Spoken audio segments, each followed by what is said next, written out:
Hello student, I wish you a very warm good morning. Today I will discuss about the mechanism of a hormone in detail. हम in previous lecture we have already discussed about the basic property of the hormone and the chemical nature of the hormone. There are hormone mechanism divided in two types. First is the at a gene level, then second is as a plasma lemma level. There are on the basis of solubility, the hormone also divided into types. First is a lipid soluble hormone, then second is a water soluble hormones. तो इन hormones की mechanism बच्चों हमारे अंदर किस प्रकार से complete होती है, तो आज इस मैकेनिज्म को एक डिटेल स्टडी हम यहाँ पर करेंगे। यहाँ बहुत ही इंपॉर्टेंट स्टडी है, बहुत ही इंपॉर्टेंट लेक्चर है बच्चों ये, तो आप पूरा अपना अटेंशन है इसके ऊपर बनाए रखिए। यहाँ इतना इंपॉर्टेंट लेक्चर है कि ये मैकेनिज्म यदि समझ में आ गई तो हर हार्मोन के जितने भी हार्मोन आगे हम डिटेल करेंगे उनको बहुत अच्छी तरह यहाँ पर समझ सकते हैं। तो आइए हम देखते हैं कि किस प्रकार से ये मैकेनिज्म यहाँ कंप्लीट होती है बच्चों। तो देखिए यहाँ हम देखेंगे कि हार्मोन की जो मैकेनिज्म है वो जो हम यहाँ देखेंगे किस प्रकार से कंप्लीट होती है। तो हार्मोन मैकेनिज्म के अंदर डिफरेंट टाइप ऑफ हार्मोन आपको बच्चों बताया था। मैंने कहा लिपिड सोल्यूबल हार्मोन कौन सी है और वाटर सोल्यूबल हार्मोन यहाँ पर किस प्रकार के हार्मोन होते हैं। तो लिपिड सोल्यूबल के अंदर वे हार्मोन जो लिपिड के अंदर सोल्यूबल्स होते हैं उन हार्मोन को हम बच्चों कहेंगे लिपिड सोल्यूबल हार्मोन। और lipid soluble hormone very important hormone है यहाँ पर, तो जिसमें स्टेरॉइड नेचर के हार्मोन यहाँ पर बच्चों आते हैं। तो स्टेरॉइड नेचर के हार्मोन के अंदर अपन स्टडी करेंगे यहाँ। तो यहाँ टेस्टोस्टेरोन हार्मोन है, वो एक स्टेरॉइड नेचर का हार्मोन है यहाँ, और कोर्टिसोल हार्मोन है, और इसके बाद में एल्डोस्टेरोन हार्मोन है, और estrogen and progesterone hormone amongst hormone are steroid nature hormone है। इसी प्रकार बच्चों वाटर सोल्यूबल हार्मोन की बात करें यहाँ पर, वाटर सोल्यूबल में यहाँ जो हार्मोन होते हैं प्रोटीन नेचर के हार्मोन, पेप्टाइड नेचर के हार्मोन, एमिन नेचर के हार्मोन यहाँ पर होते हैं। तो इन सबका मैंने आज स्टडी करेंगे यहाँ। तो बच्चों यहाँ एक ये जनरल एक डायग्राम बताया गया है। इस डायग्राम के द्वारा हम कह सकते हैं कि जीन लेवल पर किस प्रकार से हार्मोन है वो यहाँ मैकेनिज्म कर रही है। तो ये एनसीईआरटी का डायग्राम है जिसमें यहाँ लिपिड नेचर का हार्मोन है जो यहाँ दिखाया गया है कि आप देखिएगा कि एस्ट्रोजन हार्मोन है। Estrogen hormone directly enter into the cell and then receptor found inside of the cytoplasm and the receptor bind with the hormone and activate to the nuclear activity like genome or are activated and transcription will be started. Then after transcription mRNA will be formed and through translation mRNA form a protein like structure and physiological response and tissue growth and differentiation will be done will be completed. तो ये इस प्रकार से यहाँ पर बच्चों जो complete होगी मैकेनिज्म में कौन सी होगी, यहाँ जीन लेवल के ऊपर यहाँ कंप्लीट होगी। देन आपको एक वीडियो के द्वारा हम यहाँ बता सकते हैं कि किस प्रकार से ये एक्टिविटी यहाँ पर कंप्लीट होती है। तो अब देखिएगा जीन लेवल पर यहाँ बाहर से एक हार्मोन बच्चों यहाँ पर आ रहा है। ये हार्मोन यहाँ इसके अंदर डायरेक्ट एंटर करेगा यहाँ पर ये हार्मोन, क्योंकि यहाँ लिपिड सोल्यूबल है and directly enter into the nucleus cytoplasm के अंदर आएगा। साइटोप्लाज्म में ये रिसेप्टर इसके साथ में बाइंड होगा और जैसे ही ये रिसेप्टर इसके साथ में यहाँ पर बाइंड हुआ then come into the nucleus and activate to the DNA hormone response element. यहाँ डीएनए एमआरएनए बनाएगा। तो ये बच्चों यहाँ एमआरएनए बना और एमआरएनए जैसे ही बना यहाँ पर तो यहाँ प्रोटीन सिंथेसिस की क्रिया स्टार्ट हो गई, then protein will be form. तो इस प्रकार से ये एक जनरल प्रोसेस यहाँ कंप्लीट होती है। तो I hope you are understand about the gene level of the hormone. इस बात को बच्चों यहाँ पर समझ गए होंगे। इसके बाद में हम यहाँ पर करते हैं आगे नेक्स्ट हार्मोन। यहाँ पर है दूसरा सेकंड टाइप का जो हार्मोन है उस हार्मोन को हम बताएंगे। यहाँ पर थायरोक्सिन हार्मोन है। थायरोक्सिन हार्मोन किस टाइप का हार्मोन है बच्चों आपको पता है। थायरोक्सिन एज एमीन हार्मोन है जो यहाँ पर है टायरोसिन एमिनो एसिड से आयोडीन के साथ में रिएक्ट होकर यहाँ बनता है।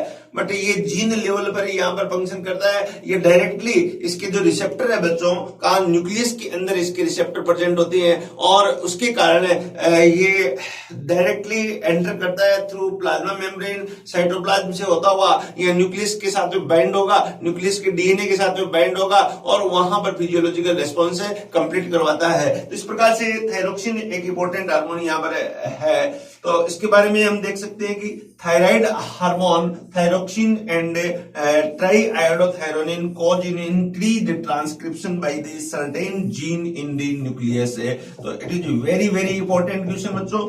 यहाँ पर to accomplish this these hormone first bind directly with the receptor protein in the nucleus. तो सबसे पहले ये बाइंड कहां पर होगा? न्यूक्लियस के अंदर यहाँ पर बाइंड होता है। Then the receptor protein is located on the chromosome and advantage of the intracellular receptor, the thyroxine hormone can continue their expression control function for weeks। तो यहाँ लगातार लंबे समय तक इसका एडवांटेज ये है कि ये यहाँ कार्य करते रहते हैं। Then second is at plasma level of the hormone, the following hormone are the example of this mechanism। तो हमने बच्चों क्या सीखा, हमने क्या पढ़ा यहाँ पर? हमने ये पढ़ा कि हार्मोन दो लेवल के हैं। यहाँ मैं फिर यहाँ पर बता सकता हूँ कि हमारे अंदर हार्मोन है वो दो लेवल पर है फंक्शन करने के बेस पे, एक जीन लेवल पर और एक यहाँ पर प्लाज्मा लेवल पर। जीन लेवल पर हम कह सकते हैं कि एक हार्मोन है वो लिपिड सोल्यूबल हार्मोन है, लिपिड एक ग्रुप है यहाँ पर लिपिड सोल्यूबल हार्मोन है। Then second group is water soluble hormone, water soluble hormone.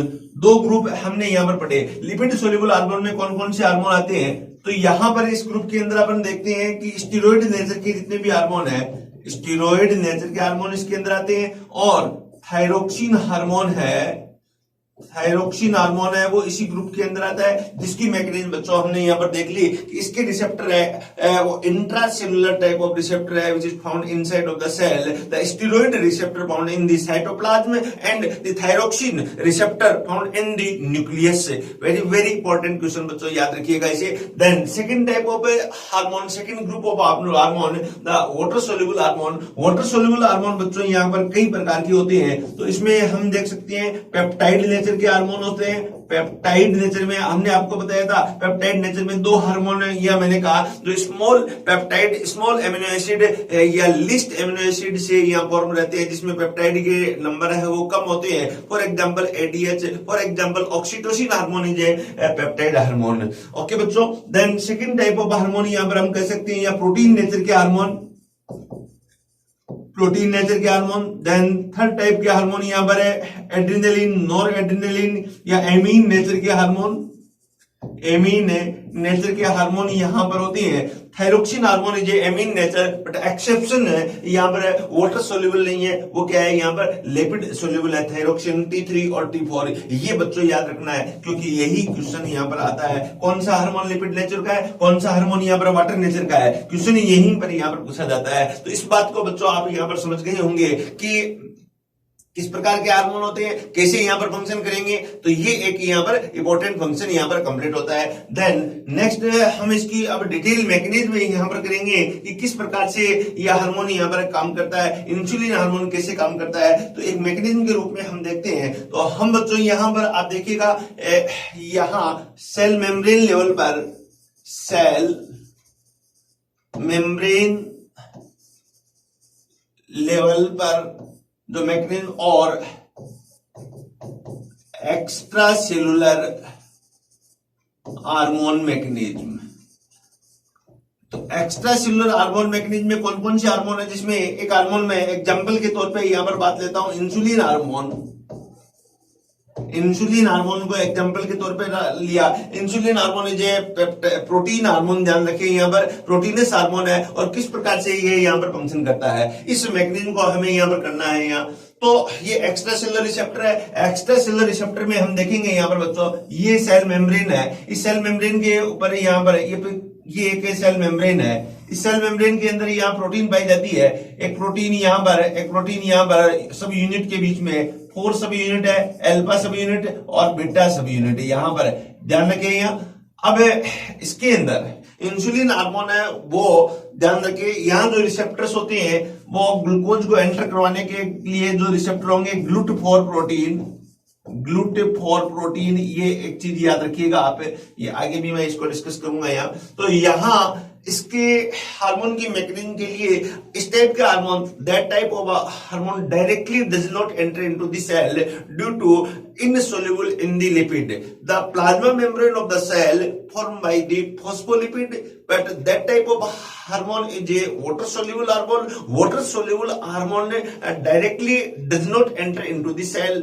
तो ये एंटर नहीं करेंगे, तब इसे एक मैकेनिज्म की आवश्यकता होती है बच्चों। इसके अंदर रिसेप्टर प्रोटीन है, ये प्रोटीन कौन सी प्रोटीन है, यहाँ पर रिसेप्टर है, रिसेप्टर प्रोटीन है। यहाँ पर रिसेप्टर प्रोटीन यहाँ देखिए 2 अल्फा सब यूनिट और 2 बीटा सब यूनिट से यहाँ पर बनती है। अल्फा सब यूनिट यहाँ बाहर की साइड में है और बीटा सब यूनिट यहाँ पर अंदर की साइड में है। इन अंदर की साइड में यहाँ पर प्रेजेंट है directed to inner side and directed to outer side. What answer होगा, अल्फा सब unit directed to outer side of the cell and beta सब unit directed to inner side of the cells. Okay बच्चों, यहां तक इस बात को समझे। अब देखिए होता क्या है, यहाँ होता ये कि जब भी कोई इंसुलिन हार्मोन यहाँ इसके पास में आता है, इंसुलिन हार्मोन है, हार्मोन जो भी है ये क्या है, यहाँ पर फर्स्ट मैसेंजर है। इंसुलिन हार्मोन आके यहाँ पर बाइंड होगा, किसके साथ में, अल्फा सब यूनिट के साथ में बाइंड होगा। अल्फा सब यूनिट के साथ में जैसे ही इंसुलिन हार्मोन बाइंड होगा, इसको यह मैसेज देगा, देन बीटा सब unit will be activated. Beta सब यूनिट इसके कारण क्या हो जाएगी, एक्टिवेटेड हो जाएगी। यहाँ ध्यान रखने हैं, यहाँ बच्चों आपको ये देखना है, बीटा सब यूनिट यहाँ पर क्या होगी, या एक्टिवेटेड होगी। एक्टिवेटेड होगी तो इसमें यहाँ फोस्फोकाइनेज एंजाइम, बीटा सब unit also known as phosphokinase enzyme will be activated. तो फोस्फोकाइनेज एंजाइम जैसे एक्टिवेटेड होगा तो यहाँ काइनेज वर्ड ध्यान लगता है, तो आपको ध्यान रखना है काइनेज का मीनिंग फॉस्फोराइलेशन होता है। फास्फेट ग्रुप इसके साथ में आके जुड़ेगा, सेल से इसके अंदर यहाँ फास्फेट ग्रुप है, इसके साथ में यहाँ पर आके जुड़ता है। जैसे ये इसके साथ जुड़ेगा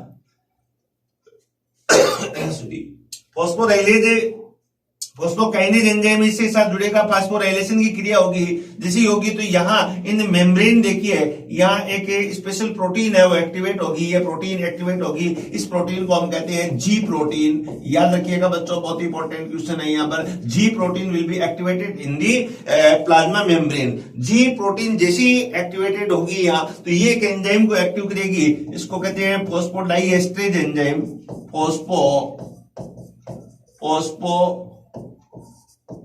Diestrage enzyme will be activated in the plasma membrane. Phosphodiesterase enzyme activated होगा।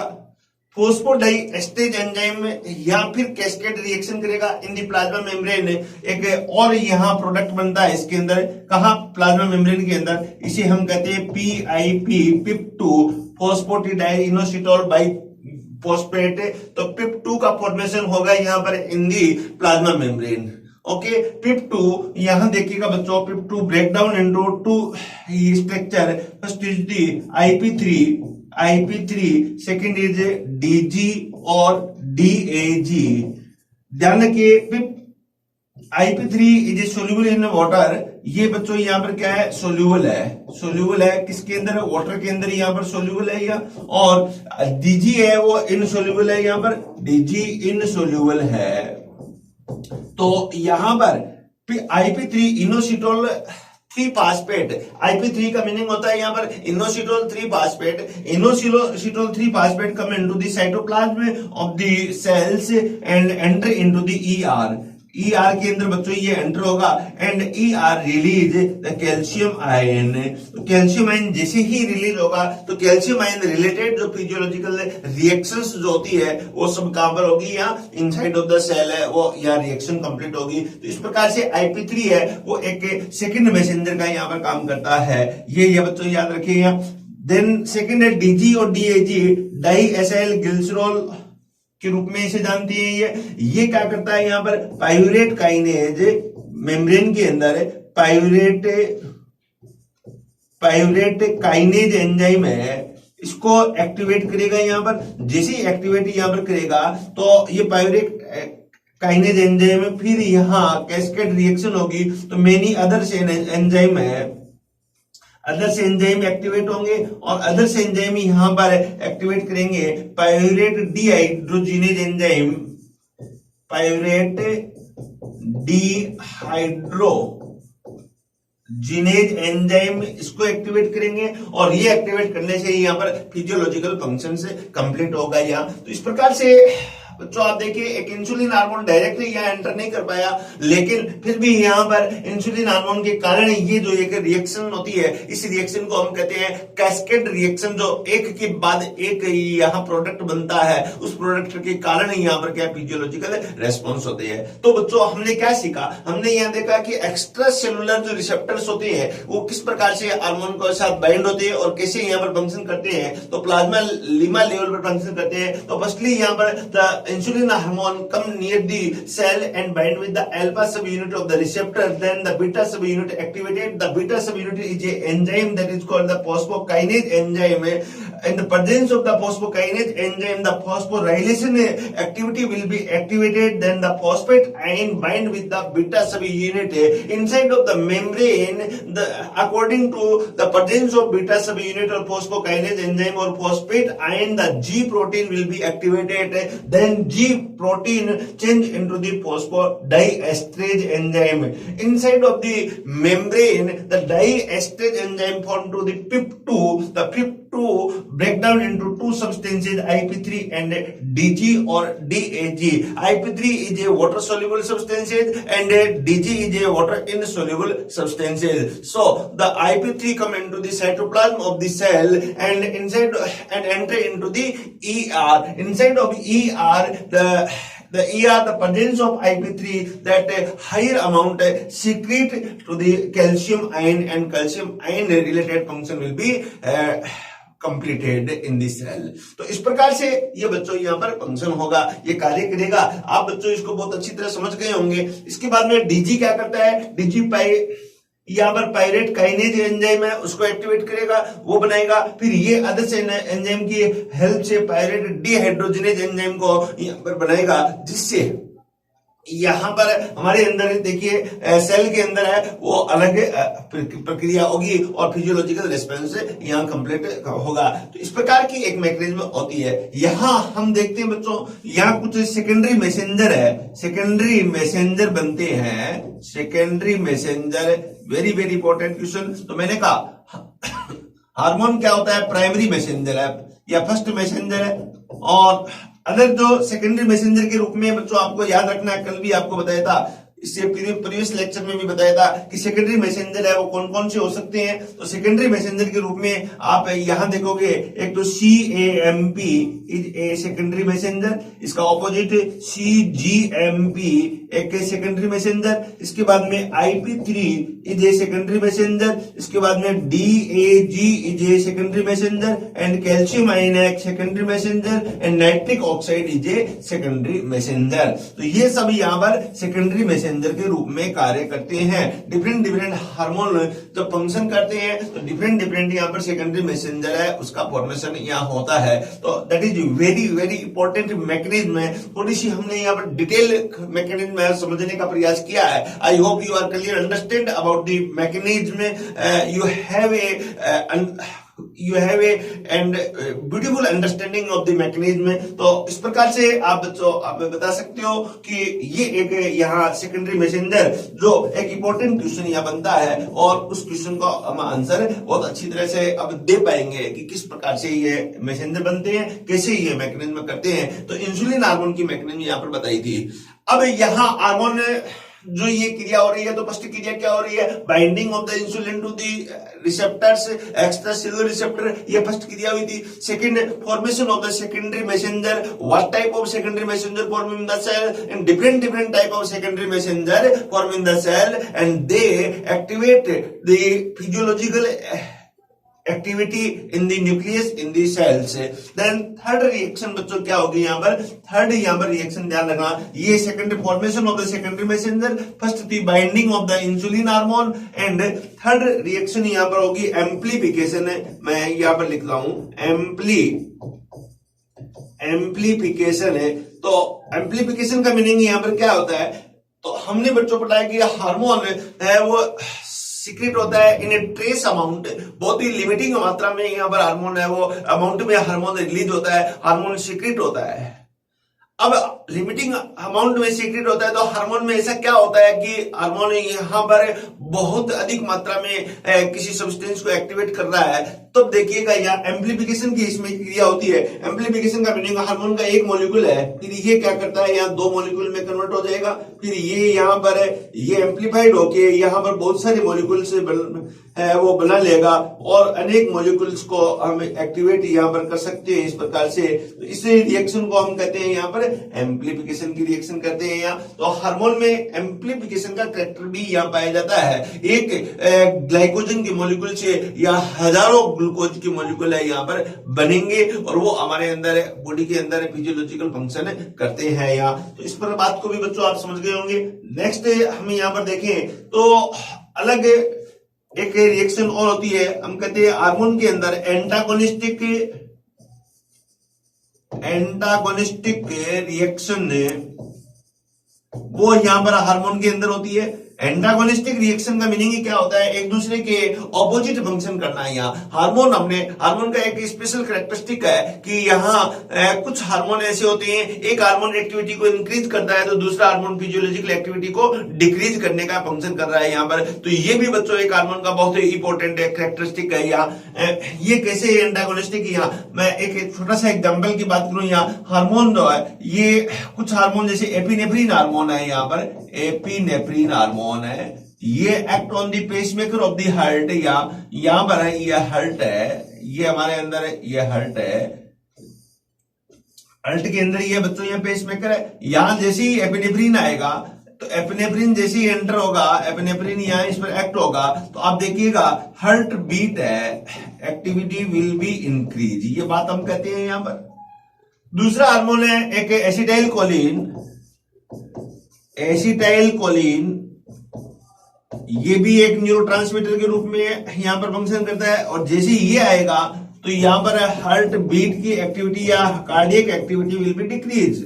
ये दोनों हमने यहां पर पढ़ चुके हैं। या इस प्रकार से ये भी हार्मोन के रूप में या न्यूरोट्रांसमीटर के रूप में, ये भी हार्मोन या न्यूरोट्रांसमीटर के रूप में। तो ये ऐसा क्यों होता है, ऐसा इसलिए होता है बच्चों when the epinephrine come into the pacemaker and enhance that it's type of activity. तो यहां पर इसे एनहेंस कर रहा है, क्यों कर रहा है, क्योंकि जैसे ही एपिनेफ्रिन आएगा तो plasma membrane of the pacemaker therefore cAMP secondary messenger, और सीएमपी जैसे ही यहां पर आता है तो न्यूक्लियस को यहां ऑर्डर देता है किसी हार्ट बीट की एक्टिविटी को इंक्रीज करने के लिए। तो CMP is a second messenger, it is found inside of the cell. Then when the acetylcholine come into the pacemaker, then heartbeat will be decreased. तो इसमें क्या होता है, इसमें CGMP बनता है बच्चों। CGMP जे सेकेंडरी मैसेंजर, याद रखें यहाँ।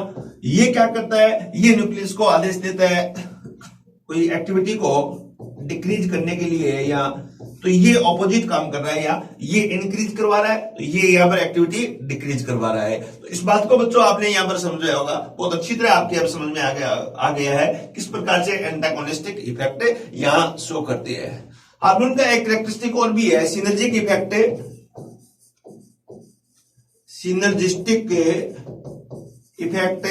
सिनर्जिस्टिक इफेक्ट का मीनिंग है एक जैसा काम करे, जैसे जीएच हार्मोन और इंसुलिन हार्मोन है, GH hormone, insulin hormone and glucagon hormone, cortisol hormone, ये एक दूसरे के साथ में सिनर्जिस्टिक इफेक्ट दर्शाते हैं यहाँ पर। तो यहाँ आप ये बता सकते हो कि हार्मोन के अंदर एक इफेक्ट और भी पाया जाता है, जिस इफेक्ट को हम कहते हैं सिनर्जिस्टिक इफेक्ट है, वो हार्मोन के अंदर वो होता है, दर्शाता है। तो इस प्रकार से ये हार्मोन हमारे अंदर मैकेनिज्म करता है। तो ये बच्चों आप बहुत अच्छी तरह, आई hope you have a clear understand about the topic, तो इसको बहुत अच्छी तरह आप समझ चुके होंगे यहाँ। और अब इस बेस पे बहुत सारे क्वेश्चंस बनते हैं, वो आप यहाँ पर समझेंगे। यहाँ इस बेस पे हमने कुछ यहाँ पर पॉइंट बनाए हैं, तो आप डिफरेंट मेथड से इसको समझाने का प्रयास किया है। तो आप अपने स्क्रीन के ऊपर ऐसे बने रहिएगा जिससे आप इस मैकेनिज्म को बहुत अच्छी तरह समझ सकें। यहाँ तो यहाँ देखिएगा बच्चों, ये आप टायरोसिन काइनेज एंजाइम है की एक्टिविटी किस प्रकार से होती है, यहाँ इसको बताया गया है। टायरोसिन काइनेज एंजाइम कब होता है, जब इंसुलिन एक्ट होता है। इंसुलिन एक्ट होता है तो 2 अल्फा 2 बीटा सब यूनिट्स होती है, जहां पर एक good example of this is the effect of insulin for transport of the insulin hormone. Insulin receptor is found in the cell membrane which is made up of the 4 सब unit.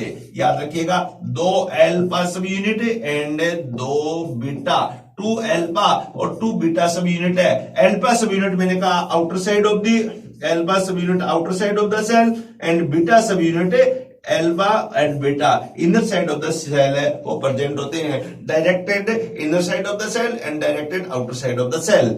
इस बात को बच्चों आप यहां पर समझ चुके हैं। यहाँ देन ये देखिएगा एक डायग्राम के द्वारा यहां समझाने का प्रयास किया है। ये हमारी प्लाज्मा मेम्ब्रेन है। प्लाज्मा मेम्ब्रेन के अंदर अब देखिए बच्चों कुछ स्पेशल रिसेप्टर्स पाए जाते हैं। बहुत ही इंपॉर्टेंट क्वेश्चन है ये। इस रिसेप्टर को हम यहां पर कहते हैं GLUT4 रिसेप्टर। 2019 का क्वेश्चन है ये, GLUT4 रिसेप्टर नीट का, कि GLUT4 रिसेप्टर है वो कहां प्रेजेंट होते हैं, तो GLUT4 receptor found in the plasma membrane. किसके लिए रेस्पॉन्सिबल होते हैं ये बच्चों यहाँ ग्लूकोज को अलाउ करते हैं अंदर एंटर करने के लिए। ये इधर एक रिसेप्टर और है GLUT1 है, ये यहाँ पर डायरेक्टेड ये ओपन रहता है और ये भी यहाँ ग्लूकोज को अलाउ करता है लेकिन स्मॉल अमाउंट में। लेकिन GLUT4 रिसेप्टर है ग्लूकोज को अलाउ करता है, कब करेगा, जब इंसुलिन यहाँ पर आएगा। Presence of insulin hormone the GLUT4 channel protein will be open otherwise not. याद रखिए यहाँ ये 2019 का क्वेश्चन है यहाँ कि कौन सा जो चैनल प्रोटीन है जो ग्लूकोज को यहाँ पर एंटर करने के लिए अलाउ करता है, presence of the insulin hormone. तो आंसर होगा यहाँ GLUT4। ये एक बहुत ही डेप्थ का क्वेश्चन है, इस चीज को आप ध्यान रखें। अब मैं हार्मोन की मैकेनिज्म बताने जाऊंगा। तो यहाँ पर हार्मोन के अंदर ये रिसेप्टर है, इंसुलिन हार्मोन जैसे ही आता है तो यहाँ ये अल्फा यूनिट है, ये अल्फा यूनिट है, ये बीटा यूनिट है, ये बीटा यूनिट है। तो अल्फा यूनिट के साथ में बाइंड होगा, जैसे ही बाइंड होगा तो बीटा यूनिट एक्टिवेट होके और काइनेज एंजाइम है उसको एक्टिवेट करेगी, जिससे फॉस्फोराइलेशन की क्रिया होगी। फॉस्फोराइलेशन से आगे जी प्रोटीन एक्टिवेट हो रही है, जी प्रोटीन एक्टिवेट होने से आगे डाइएस्टेज एंजाइम है वो एक्टिवेट होगा और फिर इससे सेकेंडरी मैसेंजर फॉर्म होंगे। तो ये बात हम सिंपली आप यहाँ पर इन दो चीजों को याद रखें, ध्यान रखें यहाँ। Then second is next point 2 subunit alpha protein are alpha protein which are situated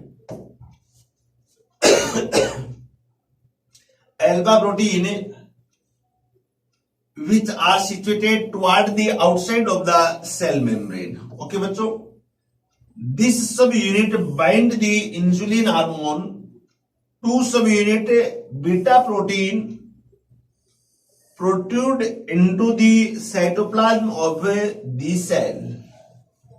बात समझ में आ गई? बहुत सिंपल सी बात है। क्या कहना चाह रहा है, ये प्लाज्मा मेम्ब्रेन है, यहां पर अल्फा प्रोटीन है, यहां पर बीटा प्रोटीन है। अल्फा बीटा, 2 अल्फा है 2 बीटा है। Alpha protein directed outside of the cell and beta protein directed to the inner side of the cell या साइटोप्लाज्म टू द सेल। जैसे ही इंसुलिन हार्मोन यहां पर आएगा, ये इंसुलिन हार्मोन, ये था इंसुलिन हार्मोन, ये यहां आया bind with the alpha protein. ये याद रखें, यहाँ इस पॉइंट को आप समझ गए होंगे। इसके साथ में यहां पर बाइंड हुआ, जो मैकेनिज्म हम कर चुके हैं यहाँ। द इंट्रासेलुलर प्रोटीन और intracellular portion of the beta unit has tyrosine kinase activity. इससे क्या होगा, tyrosine kinase enzyme will be activated. बात समझ गए? टायरोसिन यहाँ पर एक्टिवेट होगा. These receptors are usually less than 100 in most of our body cell, but may be more than 1 lakh as in some liver cell. ये जो receptor है कम से कम अपने अंदर कितने होते हैं? 100 होते हैं डिफरेंट डिफरेंट सेल, और अधिकतम कितने होते हैं? लिवर के अंदर होते हैं रिसेप्टर. 1 लाख रिसेप्टर यहाँ पर अधिकतम ये पाए जाते हैं, प्रेजेंट होते हैं. तो ये भी बच्चों एक इंपॉर्टेंट डेप्थ का क्वेश्चन है, और इसे भी आप ध्यान रखें. यहाँ इस टाइप का क्वेश्चन भी यहाँ पर आ जाता है. बाइंडिंग टू द रिसेप्टर, सबसे पहले इंसुलिन हार्मोन में बाइंडिंग होगा तो क्या एक्टिविटी होगी? Binding of the insulin to the outer to alpha सब unit of receptor trigger tyrosine kinase activity of intracellular portion of beta सब यूनिट. बहुत ही इंपॉर्टेंट लाइन है बच्चों ये. तो इससे ट्रिगर, उससे एनहेंस होगी या एक्टिवेट होगी यहाँ पर tyrosine kinase activity. This cause a structural change in beta सब unit to become an activated tyrosine kinase. तो जो नॉर्मल का टायरोसिन काइनेज था वो एक्टिवेट होके यहाँ पर क्या होगा? एक स्ट्रक्चरल चेंजेज आ जाएगा इसमें, और वो चेंजेज आते ही that is called activated tyrosine kinase. तो बहुत ही इंपॉर्टेंट यहाँ पर ये वर्ड है. The activated tyrosine kinase produce autophosphorylation of the cytoplasmic receptor as well as phosphorylation of some cytoplasmic protein. तो काइनेज मैंने आपको बताया था. काइनेज का मीनिंग क्या होता है बच्चों? काइनेज शब्द जहां जुड़ जाए, ऐड हो जाए, इसका मीनिंग है फॉस्फोराइलेशन होना. फॉस्फोराइलेशन का मीनिंग है कि phosphate ion bind with the substances, उसके साथ में, उस एंजाइम के साथ में. यहां पर जैसे ये बीटा सब यूनिट थी, इसमें ये एंजाइम था, ये एंजाइम बीटा, ये अल्फा सब यूनिट थी. यहां पर ये एंजाइम हार्मोन बाइंड हुआ, बाइंड होती बीटा सब यूनिट है. ये as a tyrosine kinase enzyme है, ये एक्टिवेट हुआ. तो इसके साथ में क्या जुड़ा? तो फॉस्फोराइलेशन की क्रिया हुई. Phosphate ion bind with the beta सब यूनिट. तो ये यहाँ पर बाइंड हो गया इन दी साइटोप्लाज्मिक प्रोटीन है. तो ये बात आपकी यहां पर समझ में आ गई है. देन सेकंड चीज क्या होगी? अब CAMP साइक्लिक एडेनोसिन मोनोफॉस्फेट और सेकंड मैसेंजर सिस्टम क्या है? अब से सेकंड मैसेंजर सिस्टम बनेगा. इतनी क्रिया होने के बाद में सेकंड मैसेंजर बनता है. This CAMP mechanism has been shown by following hormones. कौन कौन से हार्मोन ये CAMP मैकेनिज्म में शो करते हैं? तो ध्यान रखिए, ACTH, TSH और कैटेकोल एमीन्स हार्मोन है, ये इस मैकेनिज्म को शो करते हैं. Then luteinizing hormone, LH hormone, follicle stimulating hormone, FSH hormone, and parathyroid hormone, PTH hormone and glucagon hormone. ये क्या है? यहाँ पर CAMP मैकेनिज्म शो करते हैं. यहाँ ये देखिए एक डायग्राम दिया गया है जिसके द्वारा पूरी मैकेनिज्म को समझाया है. यहाँ पर इसके अंदर आपको बताया है कि first messenger hormone bind with the protein, receptor protein. Then tyrosine kinase activity will be start according to tyrosine kinase inside of the cell membrane. Inactive G protein activated and GTP convert into the GDP. The relay GTP या GTP activate of the G protein and phospholipase effector will be activate. Then PIP2 form inside of the cell membrane.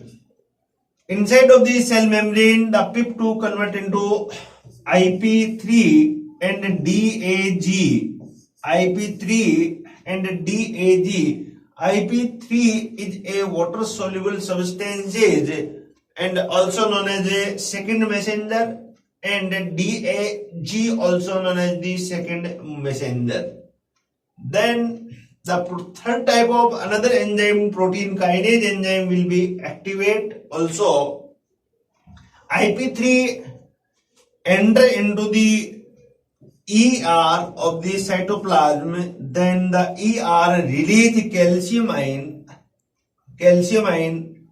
or calcium ion is a third second messenger. तीसरा जो messenger के रूप में यहाँ पर calcium ion है, and calcium ion bind with the calmodulin and response to target cell. तो ये बच्चों एक मैकेनिज्म यहाँ पर बताई गई है। इसमें आपको वही मैकेनिज्म जो पहले हमने यहाँ पर समझी थी उसी को समझाने का यहाँ पर प्रयास किया है। Calcium ion also known as a third messenger, याद रखें कैल्शियम आयन को हम यहाँ पर थर्ड मैसेंजर भी कह सकते हैं। ये क्वेश्चन यहाँ फ्रेम किया जा सकता है, which of the following messenger also known as a third messenger. तो calcium ion is a third messenger. तो इसने क्यों? क्योंकि IP3 ने मैसेज दिया ER को, ER ने फिर यहाँ पर कैल्शियम आयन रिलीज करके और रेस्पॉन्स किया जाता है of the target cell. Target cell में जो भी मैसेज लेके आया था उसके प्रति यहाँ पर रेस्पॉन्स दर्शाया जाता है। तो ये एक एक्टिविटी यहाँ पर कंप्लीट होती है। इस डायग्राम के द्वारा हम समझ सकते हैं। यहाँ पर आप देखिए ये NCERT का एक डायग्राम है। इस पूरी कहानी को समझने के लिए NCERT ने एक डायग्राम दिया। ये प्लाज्मा मेम्ब्रेन है, ये कोई हार्मोन है, FSH हार्मोन है, वाटर सोल्यूबल हार्मोन है। इसकी मैकेनिज्म को देखेंगे तो यहाँ इस प्रोटीन के साथ में बहुत ही सिंपल तरीके से समझाया है। प्रोटीन है, रिसेप्टर है, इसके साथ में ये बाइंड हो गया, बाइंड होता है तो इसमें रेस्पॉन्स फर्स्ट स्टार्ट हो गया। रेस्पॉन्स फर्स्ट में क्या होता है या कि generation of second messenger like CAMP और कैल्शियम आयन। दो मैसेंजर का यहां पर जिक्र किया डायरेक्टली, CAMP और कैल्शियम आयन का। जैसे ये मैसेंजर डेवलप होंगे तो केमिकल रेस्पॉन्स डेवलप करेंगे जिसे फिजियोलॉजिकल रेस्पॉन्स होगा, और ओवेरियन ग्रोथ, यहाँ फिजियोलॉजिकल रेस्पॉन्स में क्या हो जाएगा, ओवेरी के अंदर ग्रोथ है वो स्टार्ट हो जाएगी। इस प्रकार से ये यहाँ फाइनल वर्क यहाँ हो जाता है। तो ये यहाँ समझाने का प्रयास इन्होंने किया है। Then in this type of mechanism when adrenaline is attached to the surface receptor, दूसरा एग्जांपल दिया है बच्चों एड्रेनलिन का। इसमें देखिएगा जैसे ये सरफेस रिसेप्टर के साथ बाइंड होगा तो protein which found on the plasmalemma, the first of all it form a complex which is called as a hormone receptor complex HRC। तो वही बात है, यहाँ पर इंसुलिन जैसे बाइंड हुआ था वैसे थायरोक्सिन बाइंड होगा, वैसे यहाँ पर थायरोक्सिन डायरेक्ट एंटर कर रहा है, लेकिन यहाँ एड्रेनलिन है वो यहाँ पर बाइंड होगा, और एड्रेनलिन बाइंड होते ही यहाँ पर एक कॉम्प्लेक्स बन जाता है। ऐसे कॉम्प्लेक्स को हम कहते हैं hormone receptor complex. A transducer protein is found on inner surface of receptor, the protein which is called as G protein. ये बात कही थी यहाँ पर प्लाज्मा मेम्ब्रेन के अंदर एक ट्रांसड्यूसर प्रोटीन है। क्वेश्चन आता है which of the following transducer protein found in the plasma membrane, तो आंसर होगा G protein is a transducer protein. This G protein consist of alpha, beta and gamma subunit. GTP is also found on G protein. तो इसके अंदर GTP present होती है। After formation HRC, then GTP change into the GDP।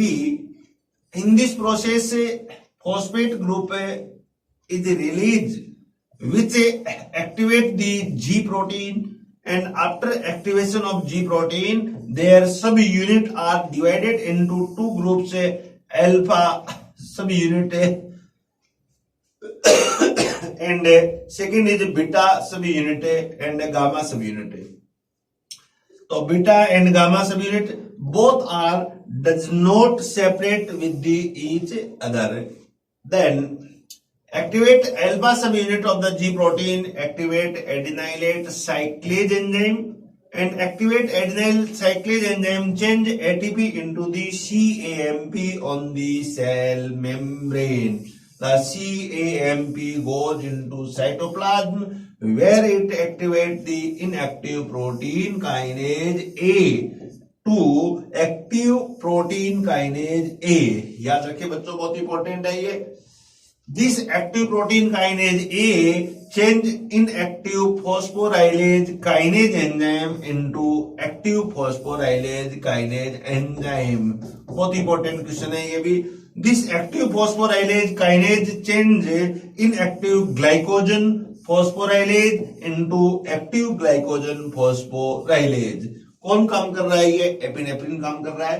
Then active glycogen phosphorylase change glycogen into glucose 1-phosphate and each molecule of the protein kinase A activate about 100 molecule of enzyme and phosphorylase kinase and so on.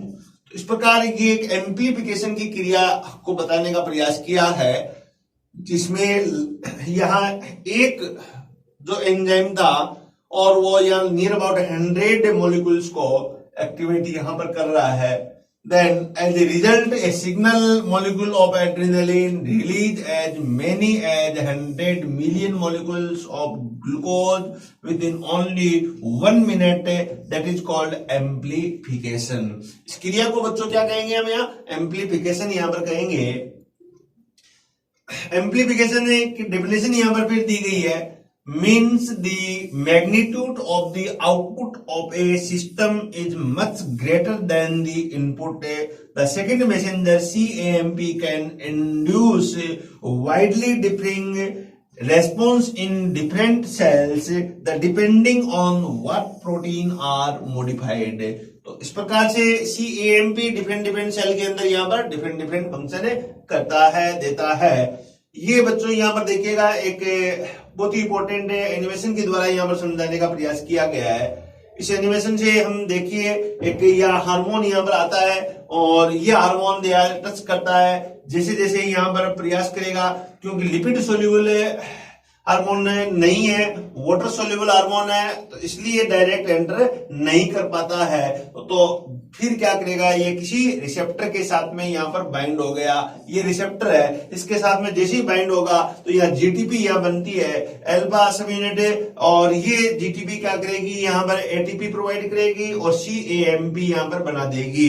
सीएएमपी J second messenger, और बार बार ये ATP आएगी और सीएएमपी के molecules यहाँ पर बनते जाएंगे, increase होते जाएंगे. तो एक सीएएमपी की यहाँ पर चेन बनती जा रही है. आप देखिएगा इस प्रकार से एक लगातार चेन बनती जा रही है जीटीपी के द्वारा. ये फिर यहाँ सीएएमपी आगे चल के या अंदर subunit, regulatory subunit और कैटालाइटिक सब यूनिट के साथ बाइंड होंगे. कैटालाइटिक सब यूनिट है वो phosphorylation cascade leading to the multiple enzyme activities activation उसके साथ में यहाँ एक्ट होगी, जिससे फिर फिजियोलॉजिकल रिस्पॉन्स यहाँ पर डेवलप होते हैं. जो हमने यहाँ पर नोट किया था वो सब यहाँ एक्टिविटी है. इसे मैंने एनिमेशन के द्वारा इसे समझ सकते हैं. तो I hope you are clear understand about the mechanism.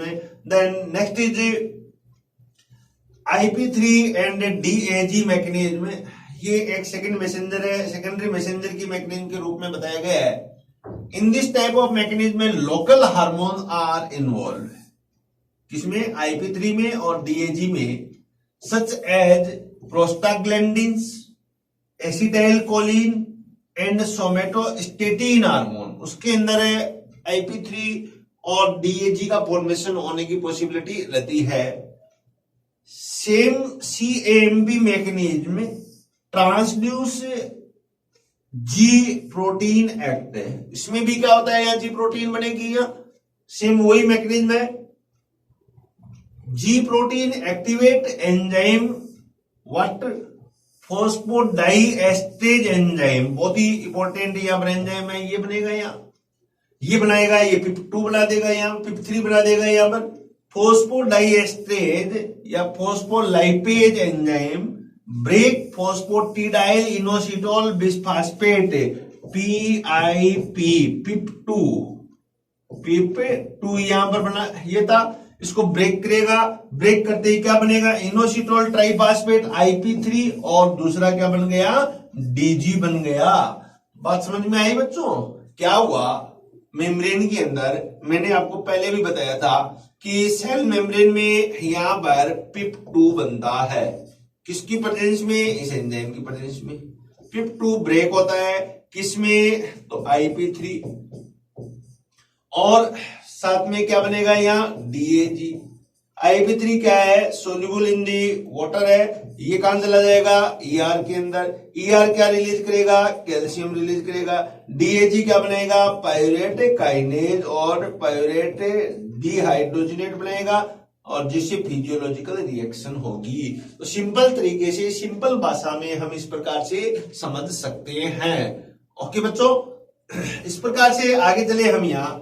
IP3 is water soluble and diffuse into the cytoplasm.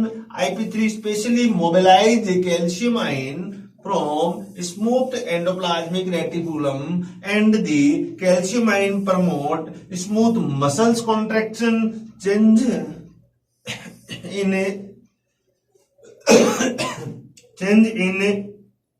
secretion by secretory cell, and changes in ciliary action. Ciliary action को या मसल सेल को calcium ion activate करता है। DG remain in the membrane where it activate an enzyme called protein kinase C enzyme. Membrane के अंदर ये protein kinase C को activate करता है, which in turn activate many others enzyme also. Activated protein kinase C play important role in cell division and cell proliferation। बहुत ही important ये यहाँ क्वेश्चन है, किसमें रोल अदा करता है ये, सेल डिवीजन में, डिवाइड कराने में यहाँ हेल्पफुल है, और साथ में सेल के प्रोलिफिकेशन में यहाँ पर हेल्पफुल है। ये बच्चों एक और डायग्राम के द्वारा यहाँ समझाने का प्रयास किया है, जिसमें देखिए कि कोई भी मैसेंजर है, ये यहाँ पर इसके साथ में फर्स्ट हार्मोन है, रिसेप्टर के साथ बाइंड होगा, G प्रोटीन एक्टिवेट होगी, GTP बनाएगी, अल्फा के साथ में PIP2 बनेगा, IP3 और DG बनेगा। IP3 क्या हुआ, अंदर आया, और यहाँ IP3 अंदर आके किस में चला गया, प्लाज्मा मेम्ब्रेन, सॉरी ER की मेम्ब्रेन के अंदर चला गया। ER क्या रिलीज कर रहा है, यहाँ कैल्शियम रिलीज कर रहा है, फिर ये प्रोटीन काइनेज बनाएगा, और प्रोटीन काइनेज आगे की रिएक्शन यहाँ पर करता है, रिस्पॉन्स देता है। ये दूसरी साइड में यहाँ पर DAG है, DAG क्या कर रहा है, यहाँ ये प्रोटीन काइनेज C को एक्टिवेट कर रहा है, और प्रोटीन काइनेज C है वो response to in the cell. इस प्रकार से ये एक एक्टिविटी सिंपल तरीके से आपको एक और डायग्राम के द्वारा यहाँ समझाने का प्रयास किया है। तो इसे हम कहते हैं हार्मोनल मैकेनिज्म है।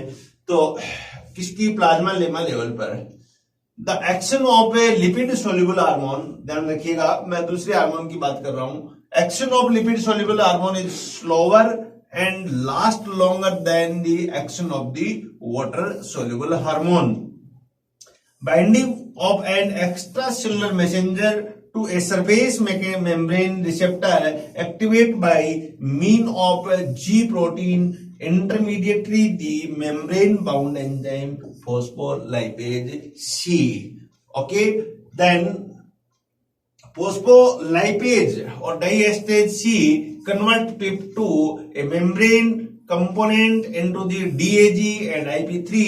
IP3 in turn mobilize calcium store within organelle. The calcium acting as a second messenger activate the कैल्मोडुलिन। बहुत ही इंपॉर्टेंट है, कैल्शियम किस प्रोटीन को एक्टिवेट करता है, आंसर क्या होगा, कैल्मोडुलिन को एक्टिवेट करता है।